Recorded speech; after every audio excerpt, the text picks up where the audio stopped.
Hello friends, how are you. अब आप लोग इंटीग्रेशन के बारे में जानिए।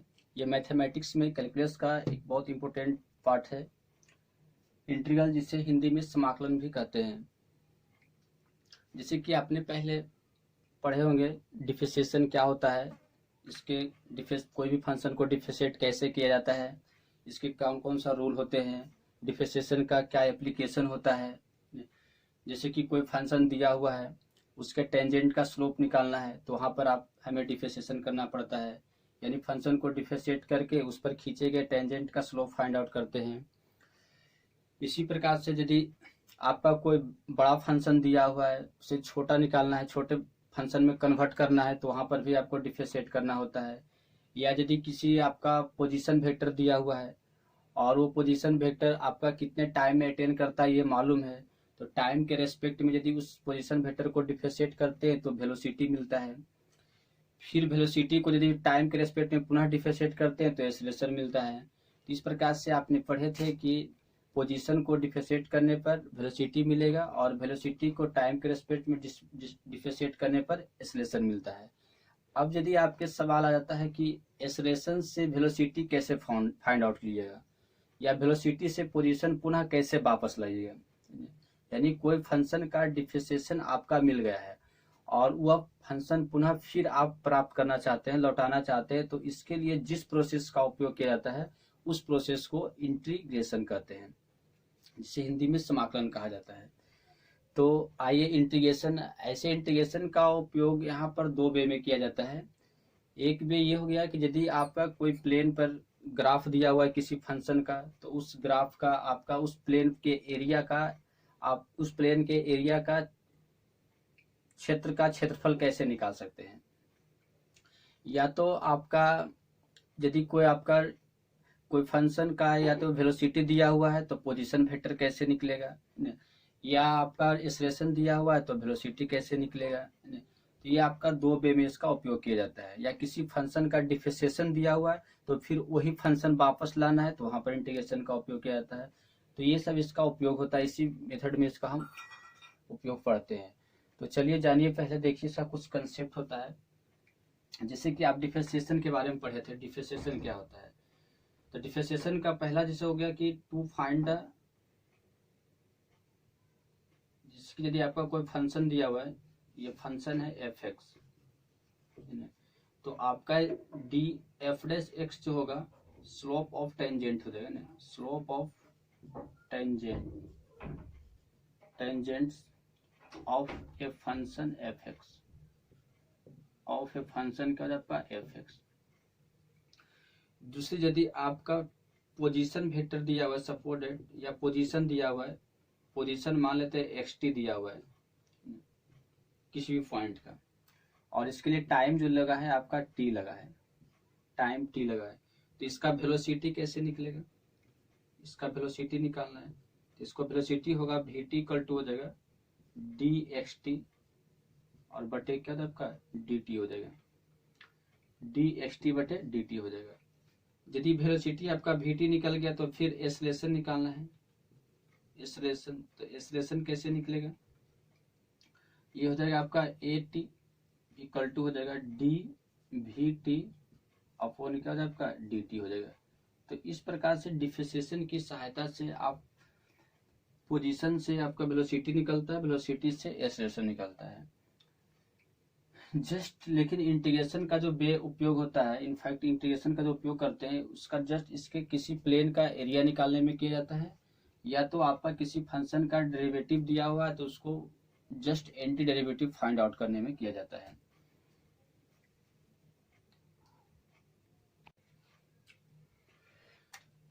जैसे कि मान लेते हैं कि आपका कोई गिवन फंक्शन एफ एक्स है, given function F X small F X, and another function मतलब दूसरा फंक्शन जो है another function is capital F X. समझ यहाँ पर सच डेट इस प्रकार है कि such that capital F dash X equal to होता है स्मॉल एफ डैश एक्स। समझिए थोड़ा सा, मान लेते हैं कि कोई फंक्शन छोटा फंक्शन एफ एक्स है और एक आपका बड़े फंक्शन दूसरे फंक्शन कैपिटल एफ एक्स है। और दोनों फंक्शन इस प्रकार है कि इसको डिफरेंशिएट करने पर ये मिलता है, यानी एफ एक्स को जब डिफरेंशिएट कीजिएगा तो स्मॉल एफ एक्स मिलेगा। जिसको आप ऐसे भी सकते हैं F dash X equal to F X, या तो आप इसको इस प्रकार से कर सकते हैं डी एफ एक्स अब बटे क्या आपका D X equal to small F X. समझ यहाँ पर।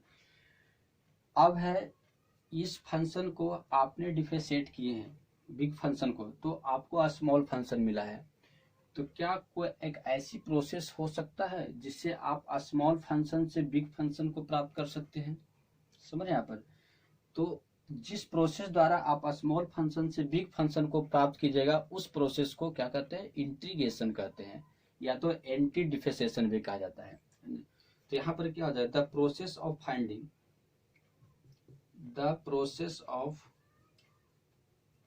Finding fx is called integration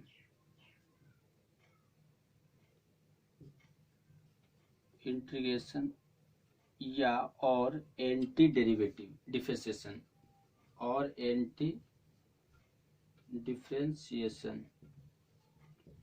तो सिंपल है, कैपिटल एफ एक्स को डिफरेंशिएट करने पर स्मॉल एफ एक्स मिल रहा है, तो स्मॉल एफ एक्स को इंटीग्रेट करने पर क्या मिलेगा? आपका कैपिटल एफ एक्स मिलेगा।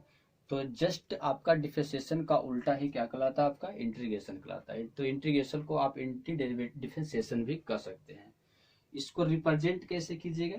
इसको रिप्रेजेंट करना है तो इस प्रकार से लिखते हैं एफ एक्स करके, और यहाँ पर ऐसे साइन लगाइएगा इक्वल टू क्या होता है? आपका capital I into D x है ना, इंटू क्या होता है? आपका डी एक्स इक्वल टू क्या होता है? आपका कैपिटल एफ एक्स, और एक प्लस कॉन्स्टेंट टर्म क्या होगा? बस इसको इस तरह से रिप्रेजेंट किया जाता है।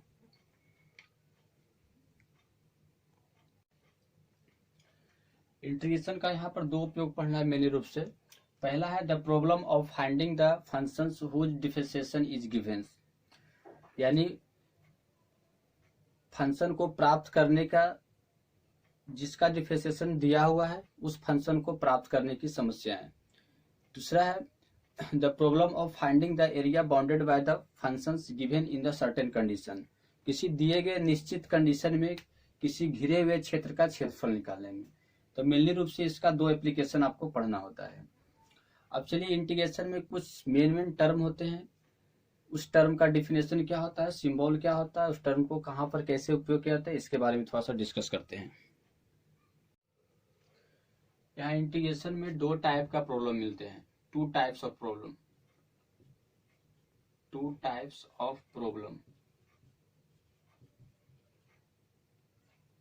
इन इंटीग्रेशन।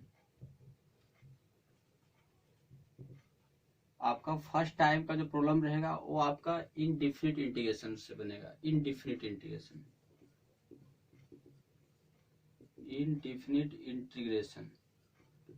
और सेकेंड टाइप का प्रॉब्लम जो रहेगा वो डिफिनिट इंटीग्रेशन से रहेगा, definite integration.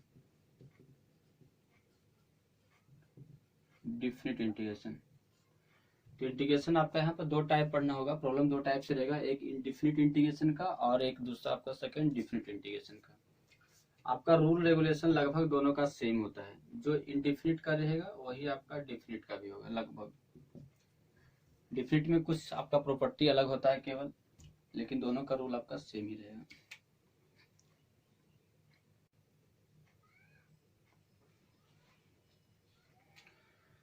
Some symbol and term, कुछ सिंबल और कुछ टर्म होते हैं, उसके बारे में थोड़ा सा जानिए।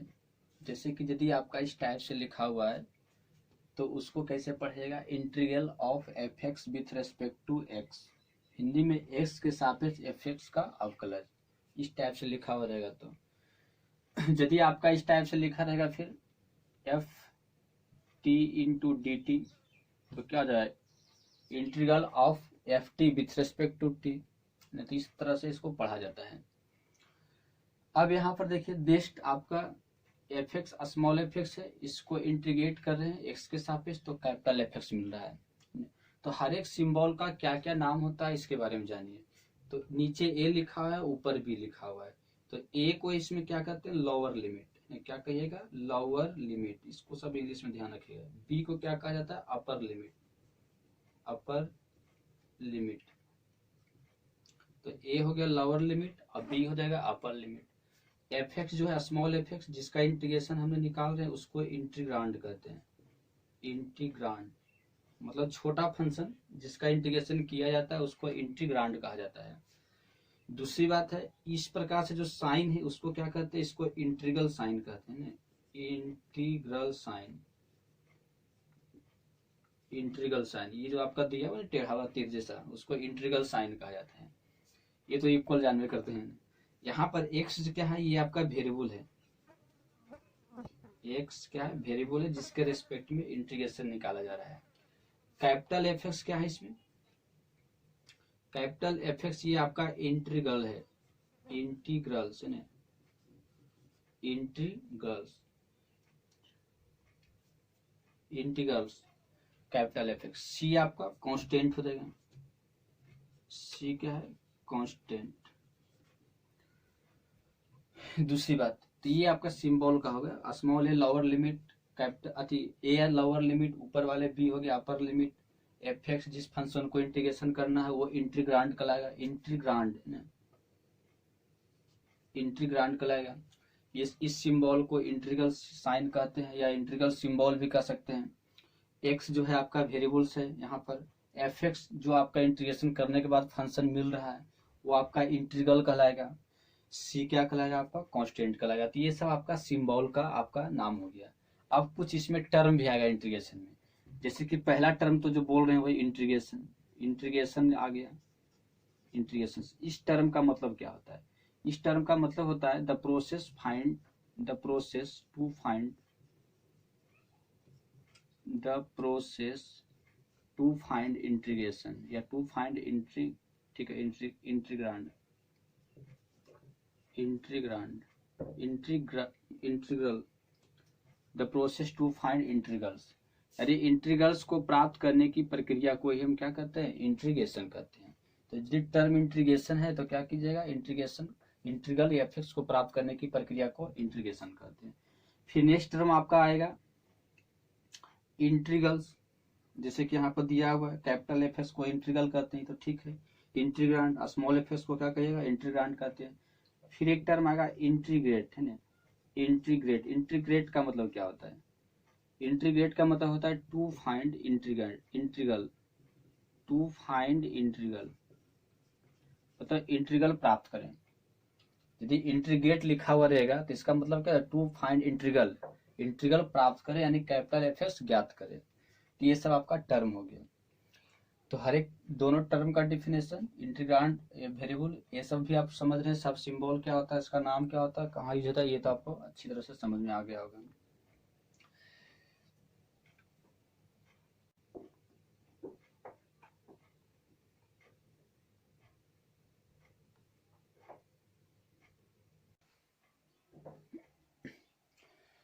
Basic formula of integration, integration का बेसिक फार्मूला क्या होता है ये जानिए। जैसे कि आप जानते हैं इंटीग्रेशन का मतलब क्या होता है, एंटी डेरिवेटिव। आप इंटीग्रेशन बोलिए, इंटीग्रेशन कहिए या तो आप एंटी डेरिवेटिव कहिए या एंटी डिफरेंशिएशन, डिफरेंशिएशन, या इसे आप समेशन भी कह सकते हैं ना, समेशन। सब आपका एक ही है, मतलब डिफरेंशिएशन का उल्टा इंटीग्रेशन। तो जो डिफरेंशिएशन का फॉर्मूला होता है वही जस्ट उल्टा उसका क्या होगा, आपका इंटीग्रेशन का फॉर्मूला होगा। तो यदि आप डिफरेंशिएशन के बारे में, डिफरेंशिएशन का फॉर्मूला अच्छी तरह से आपको याद है तो इंटीग्रेशन की फॉर्मूला याद करने की कोई जरूरत नहीं पड़ेगा। देखिए डिफरेंशिएशन के फॉर्मूला पर इंटीग्रेशन के फॉर्मूला को कैसे आधारित करते हैं। जैसे कि आप एफ एक्स बराबर आपका इस प्रकार से दिया हुआ है, एक्स पर पावर एन प्लस वन है और नीचे एन प्लस वन है। अब इसको इंटीग्रेट करना है एक्स के साथ रेस्पेक्ट में, X to the power N plus one और नीचे एन प्लस वन है, इसको आपका एक्स के रेस्पेक्ट में डिफरेंशिएट करना है। तो क्या होगा, X to the power N plus आपका सी हो जाएगा। अब देखिए इसको यदि आप डिफरेंशिएट करते हैं, समझ रहे यहाँ पर, यदि इसको आप डिफरेंशिएट करते हैं तो क्या होगा, इसको डिफरेंशिएट करने पर बताइए तो, इस फंक्शन को यदि डिफरेंशिएट कीजिएगा तो क्या मिलेगा, X to the power N का। तो आपका जानते हैं कि n से आपका मल्टीप्लाई हो जाएगा और फिर एक पावर क्या होता है आपका घट जाएगा, है ना।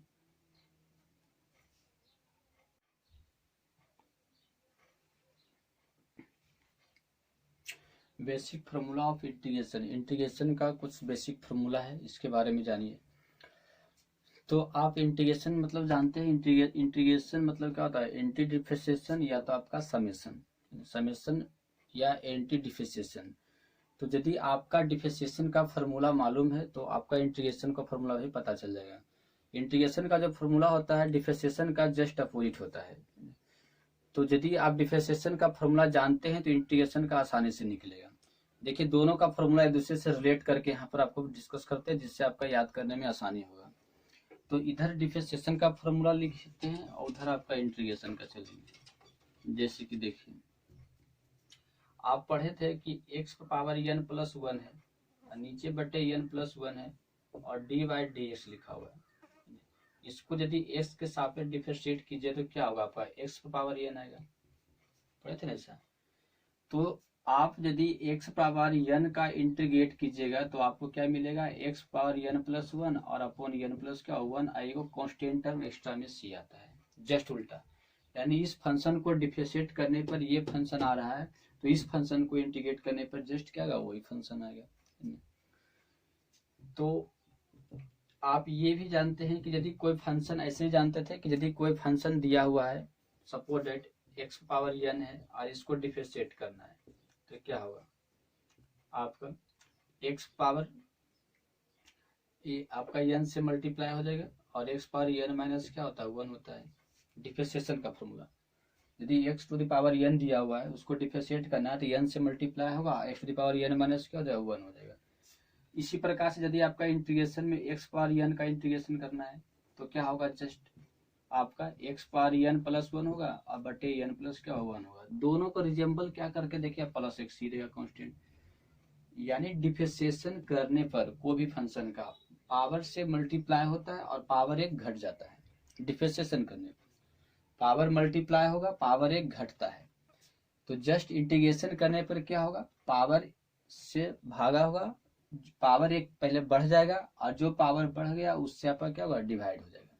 याद रखिएगा इंटीग्रेशन करने पर पावर एक क्या होगा, बढ़ जाएगा। डिफरेंशिएशन में पावर एक घट रहा था, इंटीग्रेशन में पावर एक क्या होगा, बढ़ जाएगा।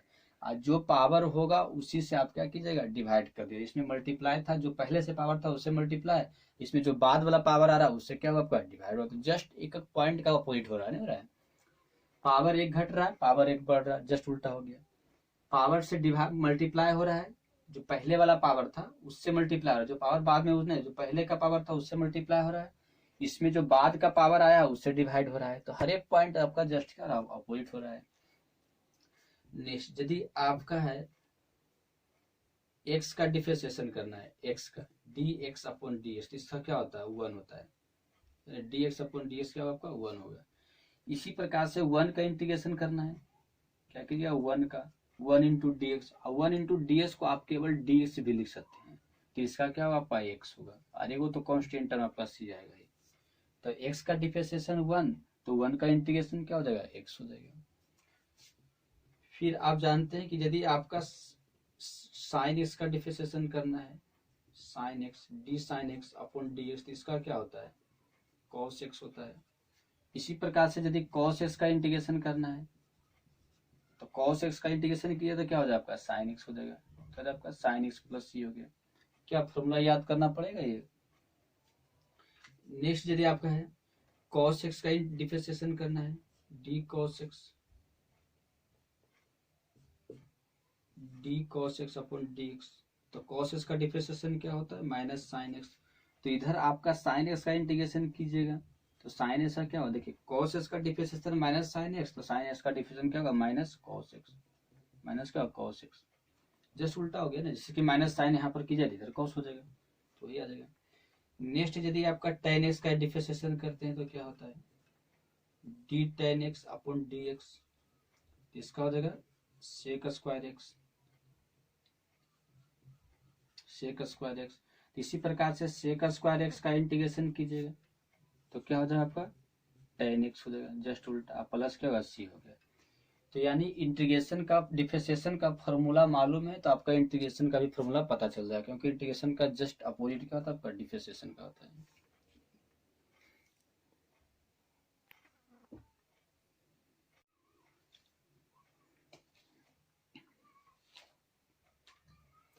cot x का differentiation minus cos square x होता है, तो cos का स्क्वायर एक्स का इंटीग्रेशन क्या हो जाएगा, माइनस cot एक्स हो जाएगा, जस्ट उल्टा।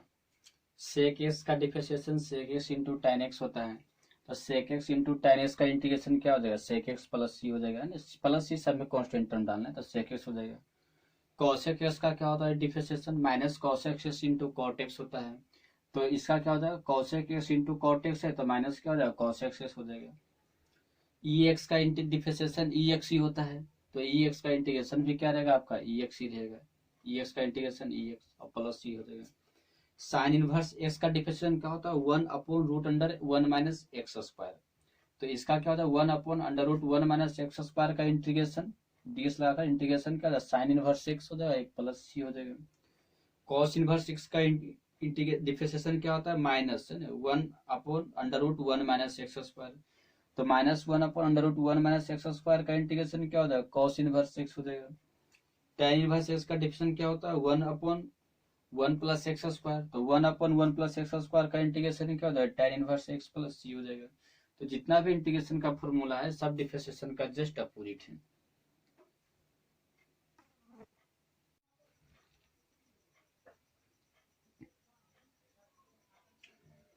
cot इनवर्स एक्स का डिफरेंशिएशन क्या होता है, -1/1 प्लस एक्स स्क्वायर, तो -1/1 प्लस एक्स स्क्वायर का इंटीग्रेशन क्या होता है, cot इनवर्स एक्स प्लस सी हो जाएगा। सेक इनवर्स एक्स का differentiation 1/√1/x into √x square minus 1, तो 1/x into √x square minus 1 का इंटीग्रेशन क्या होगा, sec square, sec inverse X हो जाएगा, प्लस सी रह जाएगा। कॉसेक इनवर्स एक्स का डिफरेंशिएशन क्या होता है, -1/x √x square X into √x square minus 1 होता है, तो -1/x into √x square minus 1 का इंटीग्रेशन क्या होगा, कॉसेक इनवर्स एक्स हो गया और प्लस सी हो जाएगा। ए एक्स का इंटीग्रेशन क्या होता है, जहां पर एक कांस्टेंट टर्म है, एक्स आपका वेरिएबल है, इसका क्या होता है ए एक्स इंटू लॉग ए, है ना, तो ए एक्स का डिफरेंशिएशन क्या होगा, ए एक्स इंटू लॉग एक्स, तो आपका ए एक्स का इंटीग्रेशन क्या हो जाएगा, ए एक्स अपॉन लॉग ए। यहाँ पर ध्यान से देखिएगा कि ए एक्स का डिफरेंशिएशन जब कर रहे हैं, है ना, तो आपका ए एक्स में लॉग ए से मल्टीप्लाई हो रहा है, ए एक्स और लॉग ए दोनों क्या आपका मल्टीप्लाई हो रहा है, मतलब ए एक्स में लॉग ए से मल्टीप्लाई कर रहे हैं। जब ए एक्स का इंटीग्रेशन कीजिएगा तो ए एक्स में लॉग ए से डिवाइड कर दीजिएगा, जस्ट उल्टा हो गया। इसमें लॉग ए से मल्टीप्लाई हो रहा है उसी फंक्शन में, तो इसमें उसी फंक्शन में लॉग ए से क्या होगा, डिवाइड होगा इंटीग्रेशन का। रूट एक्स का इंटीग्रेशन 1/2 तो 1/√x का क्या हुआ इंटीग्रेशन, आपका 2/√x हो गया, मतलब रूट एक्स का जब डिफरेंशिएशन कर रहे हैं तो 1 अपॉन हो गया, नीचे आ गया 2/√x, तो नीचे वाला का इंटीग्रेशन कीजिएगा तो आपको ऊपर चल जाएगा 2/√x हो जाएगा। 1/x⁴n का डिफरेंशिएशन क्या होता है, -n/x⁴n+1, -n/x⁴n प्लस क्या आपका 1 हो जाएगा। तो जब आपका n/x⁴n+1 का डिफरेंशिएशन किया तो -1/x⁴ क्या होगा आपका n होगा, जस्ट उल्टा होता है। तो यदि आपका डिफरेंशिएशन का फॉर्मूला मालूम है तो इंटीग्रेशन का फॉर्मूला आप आराम से निकाल सकते हैं।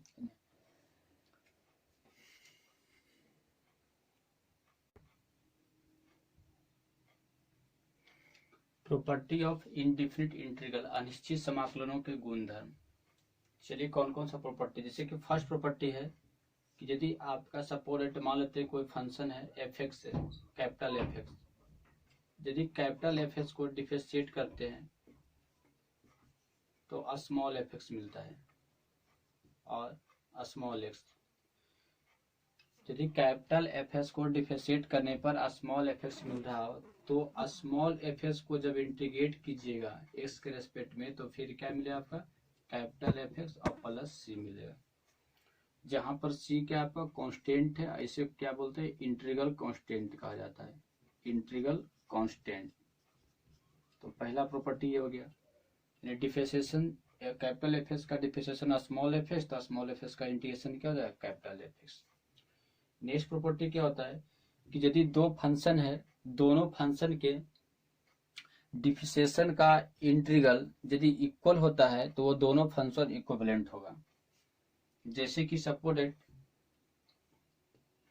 मान लेते हैं कि आपका फंक्शन एक एफ एक्स है, एफ एक्स और जी एक्स दो फंक्शन है, दो फंक्शन है।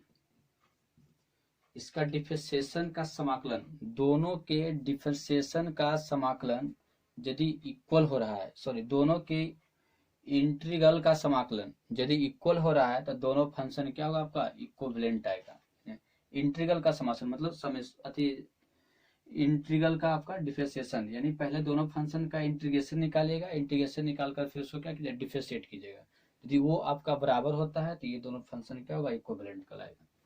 जैसे कि आपका हो गया एफ एक्स का इंटीग्रेशन क्या हो जाएगा, कितना होगा, अब इसको डिफरेंशिएशन करना है डी अपॉन डी एक्स, इन हो जाएगा। फिर जी एक्स का इंटीग्रेशन क्या हो जाएगा, जी एक्स का इंटीग्रेशन ये हो जाएगा। अब इसको डिफरेंशिएशन करना है डी अपॉन क्या आपका डी एक्स हो जाएगा। दोनों क्या है आपका इक्वल है। अब दोनों को एक तरफ लाइएगा तो क्या होगा, D upon D x, D upon D x और एफ एक्स डी एक्स, अब प्लस जी अपॉन आपका जी एक्स और डी एक्स, ये होगा ना। यानी इसको इधर लाइएगा तो माइनस में आ जाएगा।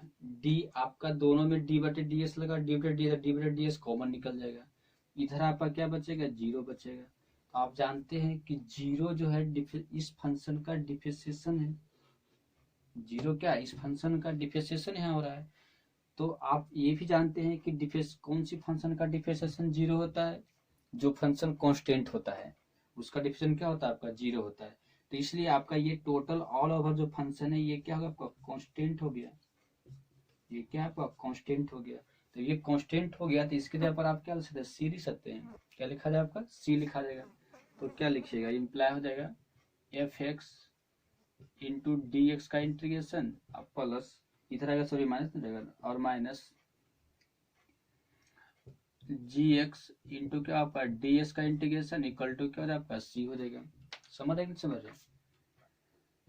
अब वो उधर जाएगा जी एस, तो क्या जाएगा आपका F X D X equal to क्या आपका जी एक्स और आपका डी एक्स और प्लस क्या आपका सी हो गया। यानी आप क्या समझे कि यदि एफ एक्स और जी एक्स दो फंक्शन दिया हुआ है इस प्रकार की, दोनों के इंटीग्रल का डिफरेंशिएशन यदि इक्वल हो, है ना, दोनों के इंटीग्रल का डिफरेंशिएशन यदि इक्वल हो तो वो दोनों फंक्शन क्या होता है, आपका इक्विवेलेंट फंक्शन होता है। यानी दोनों का डिफरेंशिएशन का इंटीग्रेशन इक्वल होने का मतलब क्या हो रहा है कि F X equal to G X, F X equal to क्या हो रहा है आपका जी एक्स। यदि ऐसा हो तो दोनों फंक्शन क्या होगा, आपका इक्विवेलेंट होगा। यानी F X equal to G X लेके चल रहे हैं। अब इसमें इंटीग्रेशन और फिर डिफरेंशिएशन, इंटीग्रेशन फिर डिफरेंशिएशन तो वही आएगा। अब इधर आपका इसको सबको उठाकर इधर लाइएगा तो माइनस में हो जाएगा, डी बाई डी दोनों में कॉमन निकल गया तो इतना बचेगा। अब आप उधर कुछ नहीं बचा तो जीरो बचेगा, इधर आ गया तो अब आप क्या देख रहे हैं कि यहाँ बता रहा है कि ये टोटल को डिफरेंशिएट करने पर जीरो आता है। तो किस फंक्शन का डिफरेंशिएशन जीरो होता है, कांस्टेंट फंक्शन का डिफरेंशिएशन जीरो होता है। तो यानी ये जो फंक्शन है ये सब क्या कांस्टेंट फंक्शन है, तब इसका डिफरेंशिएशन जीरो होगा। तो इस फंक्शन को हम क्या लिख सकते हैं, बराबर सी लिखा जाएगा। अब ये इधर माइनस में उधर कर दिया आपका प्लस में, यानी दोनों आपका क्या होगा, इक्वल हो गया। इंटीग्रेशन भी क्या आपका इक्वल हो रहा है, इसलिए ये दोनों क्या आपका इक्विवेलेंट फंक्शन है। नेक्स्ट प्रॉपर्टी क्या होता है तीसरा नंबर में, कि यदि आपका दो फंक्शन दिया हुआ है एफ एक्स और प्लस जी एक्स दिया हुआ है, दोनों का इंटीग्रेशन पूछ रहा है इस प्रकार से एफ एक्स प्लस जी एक्स है।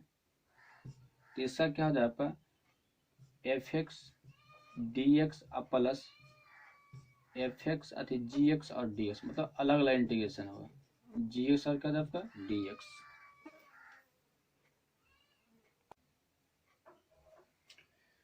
चार नंबर में यदि आपका कोई फंक्शन में कांस्टेंट टर्म के से मल्टीप्लाई हो रहा है, एफ एक्स में कांस्टेंट टर्म के से मल्टीप्लाई हो रहा है, इसका इंटीग्रेशन करना है।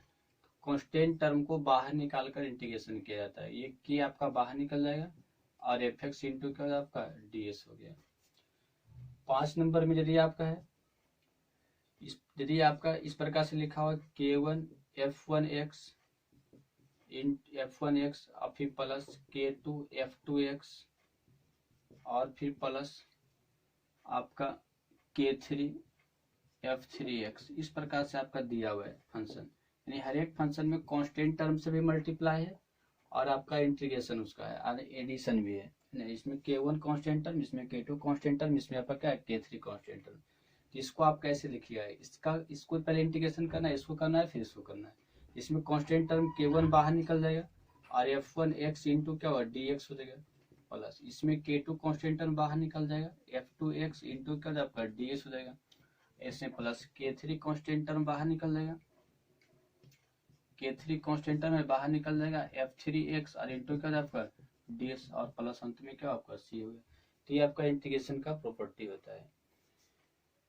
चलिए ठीक है, अब एग्जाम्पल में चलते हैं, कुछ प्रॉब्लम लेते हैं। जैसे कि एग्जाम्पल में पहला प्रॉब्लम है आपका, सपोज दैट आपका 2x पावर 3 है, इसका इंटीग्रेशन करना है। 2x पावर 3 इंटू dx कैसे कीजिएगा। तो आप इसमें क्या देख रहे हैं कि 2 कांस्टेंट टर्म में मल्टीप्लाई है, इसको पहले बाहर निकालिएगा तो 2 आपका बाहर निकल गया। अब x³ इंटू क्या होगा dx हो गया। अब फॉर्मूला क्या जानते हैं इसका, फॉर्मूला जानते हैं कि यदि x power n into dx है तो पावर से क्या होता है आपका, पावर एक प्लस हो जाता है ना, पावर एक बढ़ गया n + 1 और नीचे क्या होता है उसी से आपका डिवाइड होता है प्लस c होता है। फॉर्मूला याद रखिएगा। तो यहाँ भी क्या होता है आपका 2 पर पावर 3, x पावर 3 है तो 2 तो पहले बाहर ही रहेगा, x पावर क्या होगा 3 + 1 और नीचे भी क्या होगा आपका 3 + 1 और अंत में कांस्टेंट प्लस क्या होगा प्लस c हो जाएगा। तो 2 से मल्टीप्लाई किया x पावर 4 हो गया, नीचे 3 कितना होगा 4 + 3, तो 2 दूनी 4 कट गया, तो आपका 2 इंटू क्या होता है आपका x पावर 4 और बटे क्या आपका 2 और प्लस c हो जाएगा। इस प्रकार से प्रॉब्लम बनता है।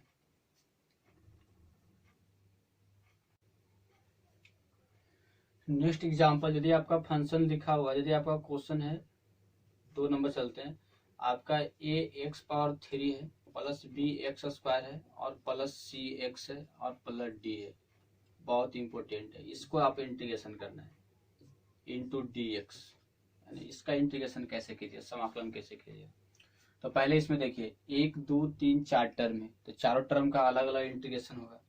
तो ax³ इंटू dx लिखाएगा, इस प्रकार से लिखिए आप प्लस। अब इस टर्म का bx² इंटू dx, फिर प्लस cx इंटू क्या होगा dx, फिर प्लस d इंटू क्या हो जाए आपका dx। इस प्रकार से पहले चारों टर्म लिखा गया। यहाँ तो कोई दिक्कत नहीं है। अब क्या करना है, इसमें कांस्टेंट टर्म a से मल्टीप्लाई है, इसमें कांस्टेंट टर्म b से मल्टीप्लाई है, इसमें c से मल्टीप्लाई है, इसमें आपका कांस्टेंट टर्म d से भी मल्टीप्लाई है। तो सब कांस्टेंट टर्म को बाहर निकाल के लिखिएगा। a बाहर हो गया तो x³ इंटू ds हो गया, प्लस इसमें b बाहर हो गया तो x² इंटू ds हो जाएगा, प्लस इसमें c बाहर हो गया तो x इंटू ds हो गया, इसमें आपका d बाहर हो गया तो केवल dx बचेगा। यहाँ तक भी समझ रहे हैं। यानी अलग अलग टर्म को पहले इंटीग्रेशन और फिर जो कांस्टेंट टर्म मल्टीप्लाई उसको बाहर। अब फॉर्मूला पर बैठाइए।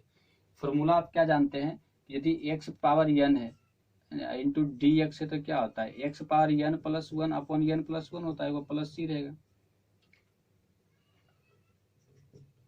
तो यहाँ पर भी वही हो जाए, a बाहर हो गया, a x पावर 3 है तो x पावर क्या होगा 3 + 1 और नीचे 3 प्लस क्या 1, फिर प्लस b बाहर हो जाएगा, x पावर क्या है 2 है, x पावर क्या 2 + 1 और नीचे क्या आपका 2 + 1, फिर प्लस c बाहर है, x पावर कुछ नहीं तो 1 है तो आपका x पावर 1 + 1 हो गया, नीचे 1 प्लस क्या 1 हो गया, और आपका d बाहर है और ds का इंटीग्रेशन क्या होता है जानते हैं ना x होता है, और अंत में प्लस c डालिएगा।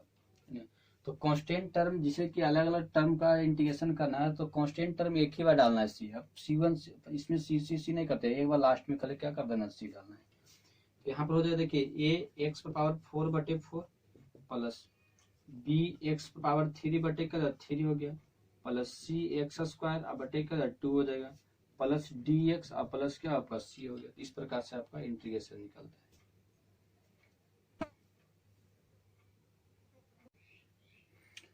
sin 3x इंटू dx, इसका इंटीग्रेशन निकालना कैसे निकालेगा। तो ऐसे देखिए, इसको यदि आपका एक्सपेयर करके बनाते हैं लॉन्ग मेथड से तो आपका अलग तरीका से बनेगा।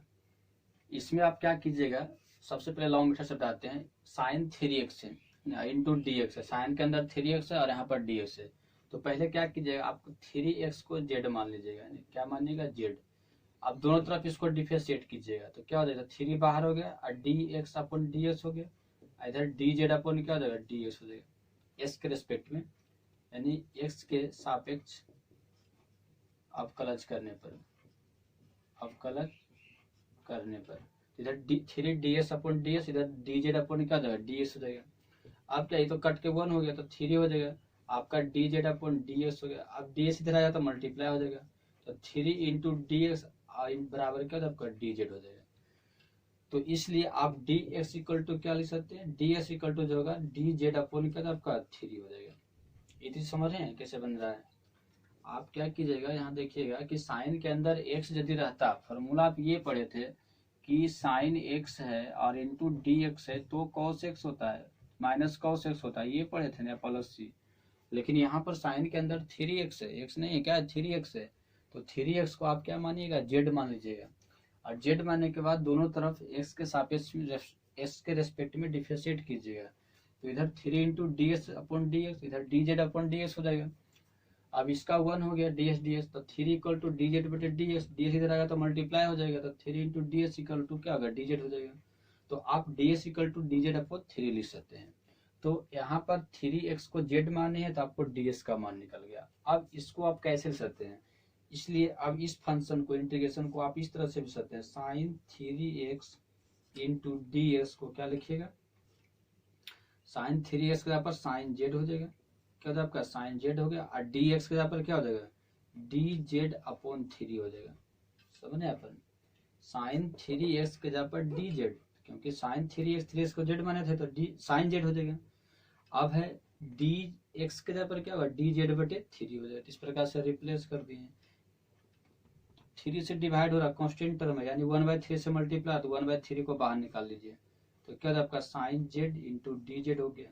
और साइन z का इंटीग्रेशन आप जानते हैं क्या होता है, क्या होता है आपका माइनस कॉस z होता है, माइनस क्या कॉस, वो आ रहा फॉर्मूला पर, sine x into D S तो cos X minus cos X, तो sine z into D S तो माइनस क्या आपका कॉस z, और एगो प्लस क्या आपका सी हो गया। अब z को क्या माने थे 3x, तो रिप्लेस कर दीजिए फिर 3x जो था पहले से, तो माइनस 1/3 हो जाएगा, और कॉस क्या होगा आपका 3x और प्लस क्या आपका सी हो गया। तो इस प्रकार से आपका बनता है। अब इसको आपका डायरेक्ट याद रखना है, तो कैसे याद रखिएगा, डायरेक्ट में क्या होगा, देखिए साइन 3x इंटू dx लिखा हुआ है ना। आप ये जानते हैं कि साइन का इंटीग्रेशन क्या होता है, माइनस कॉस होता है, तो आप माइनस कॉस पहले लिख दीजिए, माइनस कॉस, और 3x है तो 3x ही रहेगा, और बटा। अब क्या करना है, अंदर वाला का डिफरेंशिएशन, आप डिफरेंशिएशन का रूल पढ़े थे है ना, पहले जो होता है उसको डिफरेंशिएट कर देते हैं, फिर अंदर का डिफरेंशिएशन क्या था, तो यहाँ भी वही होगा, साइन 3x का माइनस कॉस 3x इंटीग्रेशन हो गया। अब अंदर का डिफरेंशिएशन 3x का करना था, 3x का डिफरेंशिएशन क्या होगा 3 होगा, तो डिफरेंशिएशन में मल्टीप्लाई कर रहे थे, यहाँ पर आपका क्या होगा डिवाइड हो जाएगा, तो 3 से आपका क्या होगा डिवाइड, और अंत में प्लस क्या करना है, सी करना है, बस सिंपली बन गया। इसी प्रकार से इसे देखिए, आपका रह गया कि आपका tan 4x है, या tan 4x इंटू ds लिखा हुआ है, इसको डिफरेंशिएशन करना है, इंटीग्रेशन करना है, कैसे कीजिएगा, तो tan का पहले इंटीग्रेशन क्या होता है जानते हैं, sec स्क्वायर, और 4s का 4s ही रहेगा, और अंदर का डिफरेंशिएशन 4s का क्या होगा, 4s का डिफरेंशिएशन क्या होगा आपका 4 होगा, तो बटे क्या आपका 4 और प्लस क्या आपका c हो जाएगा। समझ यहाँ पर, इसी प्रकार से यदि आपका रह गया, आपका यदि सपोर्टेड मान लेते हैं, साइन हो गया, साइन नहीं चलते, अब चलते कॉस हो गया, कॉस हो गया 2x, इसका इंटीग्रेशन करना है, तो क्या हो जाएगा पहले कॉस का इंटीग्रेशन, कॉस का इंटीग्रेशन क्या होगा आपका, पहले कॉस किसका डिफरेंशिएशन होता है साइन x का, तो कॉस का इंटीग्रेशन साइन x हो जाएगा। तो यहाँ पर लिखा गया आपका साइन, और 2s है तो 2s रहेगा, और फिर अंदर का डिफरेंशिएशन 2s का क्या होता है 2, तो अपॉन क्या होगा 2 और प्लस फिर क्या आपका c हो जाएगा, तो cos 2s upon into ds का क्या हो जाएगा sign 2x upon 2 plus c हो जाएगा। तो इस प्रकार से बनता है। एनसीईआरटी के प्रश्नावली 7.1 का कुछ इंपोर्टेंट क्वेश्चन है। पहला जो क्वेश्चन है आपका 10 नंबर का है, root under X minus 1 upon root under X का whole square into D X, इसका इंटीग्रेशन है। दूसरा X cube plus 3x plus 4 upon root under X into D X, इसका इंटीग्रेशन। फिर है sec X into sec X plus 10x into D X. फिर 2 minus 3 sine X upon cos square X into D X. तो इस type का problem रहेगा तो सबसे पहले आपको क्या करना है, यदि आपका पावर है, स्क्वायरिंग है पावर या 3 पावर है, तो पहले आप पावर का फॉर्मूला का उपयोग करके उसको एक्सपेंड कर दीजिए और एक्सपेंड करने के बाद इंटीग्रेशन कीजिए। यदि आपका डिवाइड में है तो पहले आप डिवाइड कर दीजिए हर एक टर्म में बारी बारी से। डिवाइड करने के बाद जो रिजल्ट आएगा उसका फिर इंटीग्रेशन कीजिए। यदि आपका मल्टीप्लीकेशन में है तो आप पहले मल्टीप्लाई कीजिए, मल्टीप्लाई करने के बाद जो टर्म आएगा उसका इंटीग्रेशन कीजिए। फिर यहाँ पर डिवीजन है, डिवाइड हो रहा है तो पहले डिवाइड कीजिए उसके बाद इंटीग्रेशन कीजिए। यानी पावर रहेगा तो पहले पावर को हटाना एक्सपेंड करके, मल्टीप्लीकेशन में रहेगा तो पहले मल्टीप्लाई करके आपका फिक्स टर्म में लाना है मल्टीप्लीकेशन। यदि आपका डिवीजन रहेगा तो पहले डिवाइड करना है उसके बाद इंटीग्रेशन किया जाता है। तो आइए पहला जो क्वेश्चन है आपका 10 नंबर का, वो है आपका रूट एक्स माइनस 1/√x का whole square into D X, इसका इंटीग्रेशन करना है। तो पहले इसको स्क्वायरिंग पर तोड़िए, तो स्क्वायरिंग पर तोड़िएगा तो A square plus B square minus 2 भी होगा फॉर्मूला। तो रूट अंडर एक्स का होल स्क्वायर क्या हुआ, एक्स हो जाएगा। फिर प्लस 1/√x का होल स्क्वायर क्या 1/x हो गया। अब माइनस 2 गुने रूट एक्स गुने 1/√x और इंटू फिर क्या आपका डी एक्स। समझ आया। तो पहले पावर का फॉर्मूला लगाकर हमने इसको क्या किया, एक्सपेंड कर दिया। अब ये एक्स प्लस 1/x हो जाएगा और ये कट गया तो माइनस 2 बचेगा और इंटू क्या आपका डी एक्स हो जाएगा। अब अलग अलग इंटीग्रेशन करना है, तो अलग अलग इंटीग्रेशन कैसे की जाए, एक्स का इंटीग्रेशन पहले होगा एक्स डी एक्स, ठीक है, प्लस अब 1/x का इंटीग्रेशन होगा 1/x डी एक्स, फिर माइनस है माइनस दीजिए 2 का इंटीग्रेशन होगा 2 इंटू क्या होगा डी एक्स हो गया। समझ यहाँ तक। पहले फॉर्मूला स्क्वायरिंग का फॉर्मूला का उपयोग करके हमने इसको एक्सपेंड कर दिया। एक्सपेंड करने के बाद फिर जो कट रहा है काट देते हैं। उसके बाद आपका 3 टर्म आया है, तीनों टर्म का बारी बारी से इंटीग्रेशन, एक्स का इंटीग्रेशन 1/x का इंटीग्रेशन माइनस 2 का इंटीग्रेशन। एक्स का इंटीग्रेशन क्या होगा, एक्स का पावर कुछ नहीं तो 1 है, तो पावर ये क्या आपका जुटेगा तो 1 + 1 और नीचे 1 प्लस क्या 1 हो गया प्लस 1/x है। इसका इंटीग्रेशन क्या आप पढ़े थे कि log x का डिफरेंशिएशन क्या होता है, d log x upon ds लिखा हुआ है तो 1/x होता है log x का डिफरेंशिएशन। तो 1/x का इंटीग्रेशन क्या हो जाएगा log x हो जाएगा। यानी log x का डिफरेंशिएशन 1/x होता है तो 1/x का इंटीग्रेशन क्या हुआ आपका log x हो जाएगा। तो इसका क्या हुआ log x हो गया और प्लस मॉडुलस लगा दीजिएगा और माइनस आपका 2 कांस्टेंट टर्म में बाहर निकलेगा तो dx बचेगा। तो फिर हो गया इक्वल टू x² / 2 अब plus log mod of x और फिर माइनस 2 बाहर, आपका ds का इंटीग्रेशन x होता है और प्लस अंत में अब कांस्टेंट टर्म क्या डालना है c डालना है। इस टाइप से बनता है, आसानी है।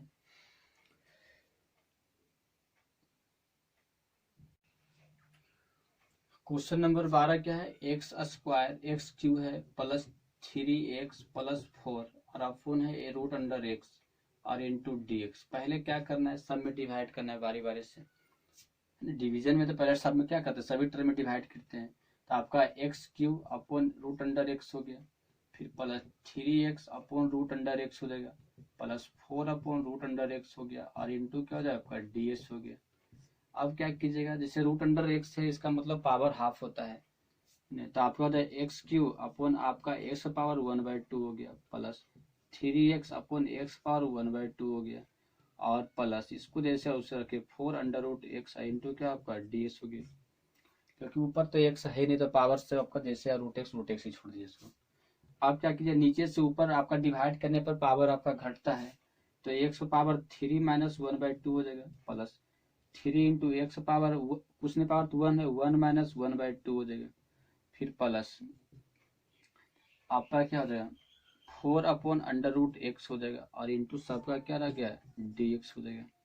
अब क्या लिखिएगा, पावर 3 में से 1/2 घटेगा तो क्या हो जाएगा आपका 3 में से 1/2 घटेगा तो आपका 5/2 हो जाएगा, तो x पावर क्या हो जाएगा 5/2 हो जाएगा, फिर प्लस 3 √x हो जाएगा, यानी x पावर 1/2 लिखाएगा, x पावर 1/2 हो जाएगा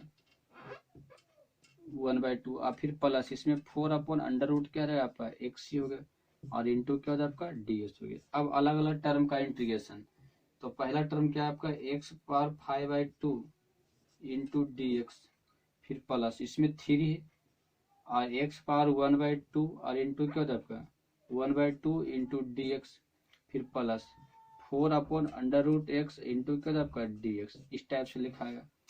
अब इसमें कैसे कीजिएगा, पावर से मल्टीप्लाई, पावर से क्या होता है, एक ऐड होता है, तो 5/2 अब +1 और नीचे 5/2 अब प्लस का आपका 1 हो जाएगा, फिर प्लस 3 कॉन्स्टेंट टर्म बाहर निकल गया, तो x पावर 1/2 बचेगा, 1/2 इंटू ds हो जाएगा, प्लस इसमें क्या 4 कॉन्स्टेंट टर्म बाहर लग गया, तो 1/√x इंटू क्या आपका ds हो जाएगा। नेक्स्ट अब क्या देखते हैं, इक्वल टू, अब यहाँ पर क्या होगा, जोड़िएगा तो 7/2 हो जाएगा, पावर है ना, तो ऊपर हो गया इस, तो x पर पावर हो गया 7/2 और नीचे भी क्या लिखा जाए आपका 7/2 हो जाएगा, प्लस इसमें क्या हो जाएगा आपका 3 से मल्टीप्लाई है, अब पावर हाफ है और 1 आपका जुटेगा, तो x पर क्या हो जाएगा आपका हाफ प्लस 1 और नीचे भी क्या आपका हाफ और प्लस क्या आपका 1 और फिर प्लस 4 और अंडर 1/√x का इंटीग्रेशन जानते हैं 2/√x होता है, और अंत में एक प्लस क्या आपका c हो जाएगा, तो इसको क्या लिखे 2/7 x पावर 7/2 हो गया, प्लस अब इसको सॉल्व कीजिएगा तो क्या होगा,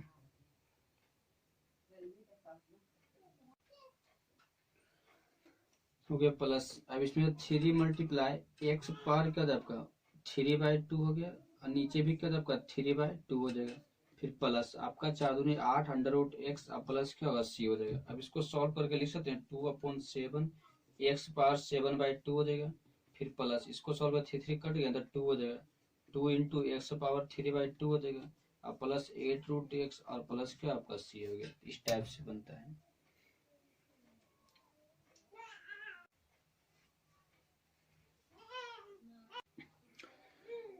क्वेश्चन नंबर 18 में है आपका sec X into sec X plus tan X और आपका क्या होगा डी एक्स। इसमें क्या है देखिए सेक एक्स ये दोनों में मल्टीप्लाई हो रहा है, तो पहले मल्टीप्लाई कर दीजिए, तो मल्टीप्लाई कीजिए तो सेक एक्स क्या होगा सेक स्क्वायर एक्स हो जाएगा, प्लस इसमें किया क्या होगा सेक एक्स इंटू क्या होगा आपका टेन एक्स और फिर सबका क्या होगा आपका डी एक्स हो जाएगा।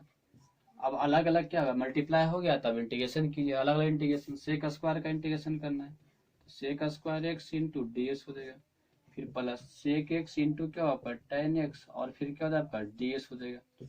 अब सेक स्क्वायर एक्स का इंटीग्रेशन क्या होता है 1 प्लस टेन स्क्वायर एक्स और प्लस इसका इंटीग्रेशन क्या होता है sec X into tan X का, जानते हैं ना सेक एक्स होता है, सेक एक्स अवंत में प्लस क्या आपका सी हो गया, सॉरी सेक स्क्वायर का इंटीग्रेशन टेन एक्स होता है, क्या होता है आपका टेन एक्स, क्योंकि पढ़े थे ना कि टेन एक्स का डिफरेंशिएशन सेक स्क्वायर एक्स, तो सेक स्क्वायर एक्स का इंटीग्रेशन टेन एक्स और sec X into tan X का इंटीग्रेशन क्या होता है सेक एक्स, फॉर्मूला याद रहेगा, तो प्लस अंत में क्या होगा सी हो गया।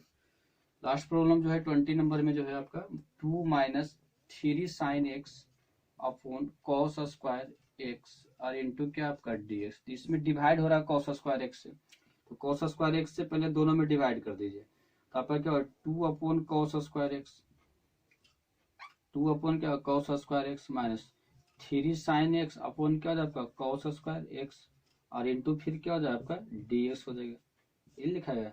अब cos स्क्वायर एक्स ऊपर गया तो सेक स्क्वायर एक्स बन जाएगा, तो 2 इंटू क्या आपका सेक स्क्वायर एक्स हो गया, फिर माइनस 3 इंटू, अब क्या इसको लिखिएगा देख सकते हैं इसको साइन एक्स और अपॉन कॉस एक्स और गुने 1 बटे क्या था आपका कॉस एक्स, 1 बटे क्या आपका कॉस एक्स और इंटू फिर क्या होता है आपका डी एक्स, इस टाइप से लिखाएगा। अब इसमें क्या कीजिए तो देखिए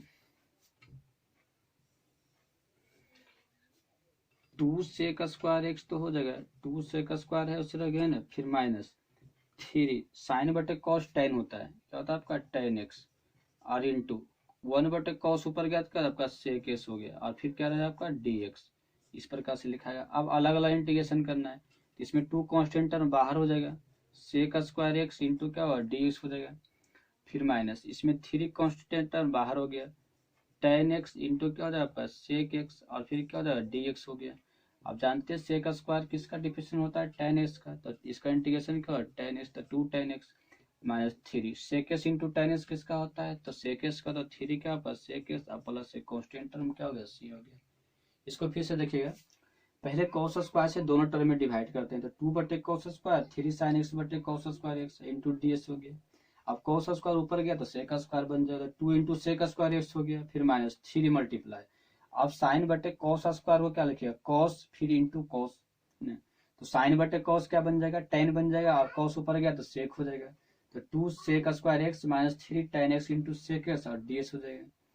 अब अलग अलग इंटीग्रेशन करना है, डिवाइड तो हो गया, नीचे से सब ऊपर चल गया, अब अलग अलग इंटीग्रेशन कीजिए, तो 2 बाहर हो गया, sec square x into D X, फिर इसका इंटीग्रेशन करना है तो -3 बाहर हो गया, tan x into sec x और डी एक्स हो गया। sec स्क्वायर किसका डिफरेंशिएशन होता है, tan x का, तो sec स्क्वायर का इंटीग्रेशन tan x हो गया, minus sec x into tan x है तो इसका इंटीग्रेशन क्या होता है, sec x और प्लस क्या हो गया, c हो जाए, इस प्रकार से बनता है।